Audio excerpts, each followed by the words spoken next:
Hi hello सगळ्यांना, मी विभा तुमचा V3 food and blog या यूट्यूब चॅनलवर स्वागत करते. पावसाळा आला की वेगवेगळ्या भाज्या मार्केटमध्ये यायला सुरुवात होतात. त्यातलीच एक भाजी म्हणजे अळूची पानं.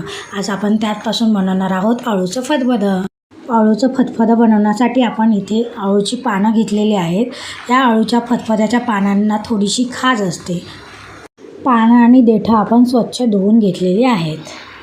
त्यानंतर अळूच्या फतफद्यामध्ये घालण्यासाठी आपण भिजवलेले शेंगदाणे घेतले आहेत, मका घेतला आहे, रात्रभर भिजवलेले काळे वाटाणे आणि चणे घेतलेले आहेत. त्यानंतर इथे 4 मिरच्या, लसूण, हळद, मीठ आणि लाल तिखट घेतलं आहे. एकदम कमी साहित्य वापरून आज आपण बनवणार आहोत अळूचं फतफदं.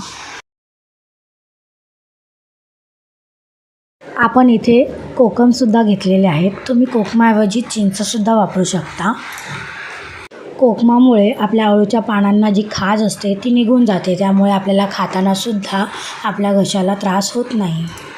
इथे आपण अळूची पानं आणि अळूची देठं आपण स्वच्छ धुवून घेतलेली आहेत.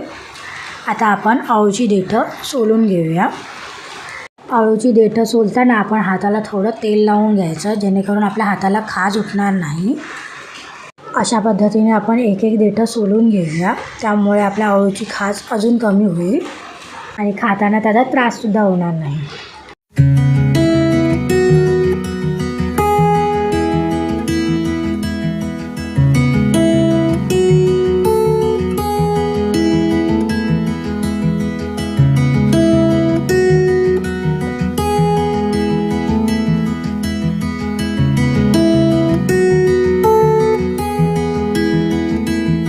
आता आपण अळूची पानं आणि अळूची देठं चिरून घेऊया. त्यासाठी आपण अळूच्या पानांमध्ये देठं ठेवून गुंडाळून घेऊया आणि अशा पद्धतीने त्याला काप देऊया.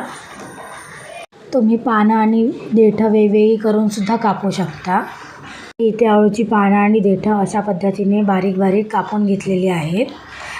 अशा पद्धतीने आपण अळूची पानं आणि देठं कापल्यामुळे आपल्याला ते मिक्सरला बारीक वाटायची सुद्धा गरज पडत नाही. त्यामुळे ते स्मॅश करायला आपल्याला सोपं पडतं.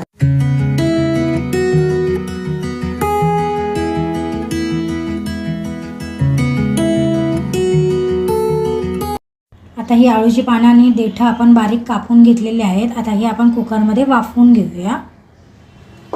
कुकरच्या 2 ते 3 शिट्ट्यांमध्ये आपली अळूची पानं आणि कडधान्य आपले चांगल्या प्रकारे वाफतील.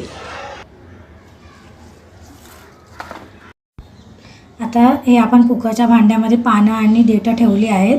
त्याचबरोबर आपण इथे जे चणे, काळे वाटाणे, मका आणि शेंगदाणे घेतले होते ते सुद्धा आपण कुकरमध्ये वाफवून घेणार आहोत. त्यासाठी त्यामध्ये आपण मीठ टाकूया चवीप्रमाणे. थोडं आपण अळूच्या पानांमध्ये आणि देठांमध्ये सुद्धा मीठ टाकणार आहोत. आता आपलं अळूची पानं आणि देठं चांगली वाफली आहेत. आता आपण ती थोडी स्मॅश करून घेऊया. त्यात आपण घाटून घेऊया ती. अशा प्रकारे घाटून घेतल्यामुळे आपल्याला मिक्सरला वाटायची सुद्धा गरज नाही आहे अळूची पानं आणि देठं.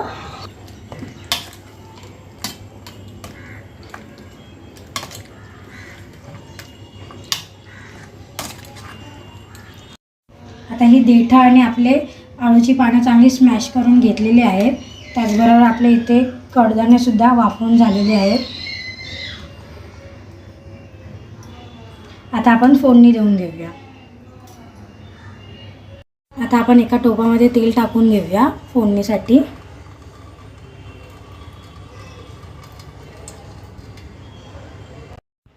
आता आपलं तेल तापलेलं आहे. त्यामध्ये आपण ही ठेचून घेतलेली लसूण टाकूया आणि बारीक कापलेली मिरची टाकूया.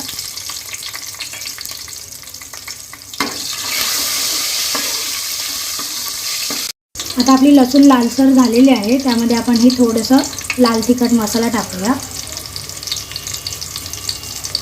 आणि त्यामध्ये हे आपण अळू स्मॅश केलेलं टाकून घेऊया. चांगल्या प्रकारे मिक्स करून घेऊया आपण ते.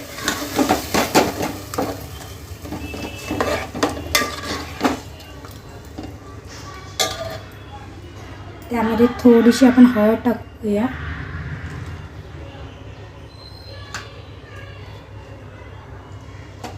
आणि हे कोकम टाकूया. कोकमामुळे त्याचा खास आपली कमी होईल अळूच्या पानाची. त्यानंतर आपण हे कडधान्य टाकून घेऊया. त्यात चांगलं मिक्स करून घेऊया. शेंगदाणे आणि मक्याच्या दाण्यांमुळे आपलं अळूचं फतफद अजून जास्त टेस्टी होतं. आता आपण त्यात थोडं पाणी ॲड करूया. तुम्हाला जेवढं पातळ फतफद हवं आहे अळूचं त्याप्रमाणे तुम्ही पाणी ॲड करू शकता. त्यानंतर त्यामध्ये आपण चवीप्रमाणे मीठ टाकूया. मीठ आपण अळूमध्ये सुद्धा टाकलं होतं आणि कडधान्यामध्ये टाकलं होतं, त्यामुळे आपण आता थोडंच टाकणार आहोत.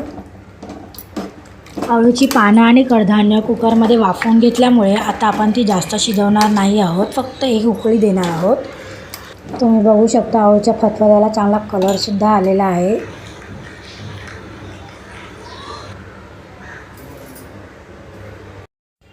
आता आपण हे 10 मिनटं ढाकून ठेवूया.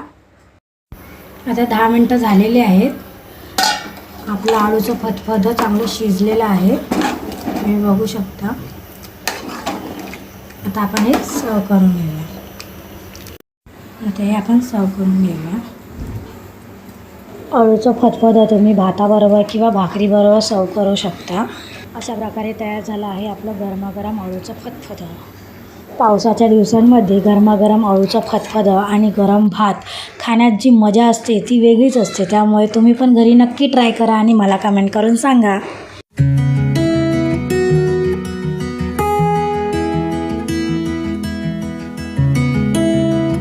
रेसिपी आवडली असेल तर लाईक, शेअर आणि सबस्क्राईब करायला विसरू नका. अशाच नवीन रेसिपीसाठी बेल आयकॉन दाबा आणि पाहत राहा वीथी फूड अँड व्लॉग्स. थँक्यू.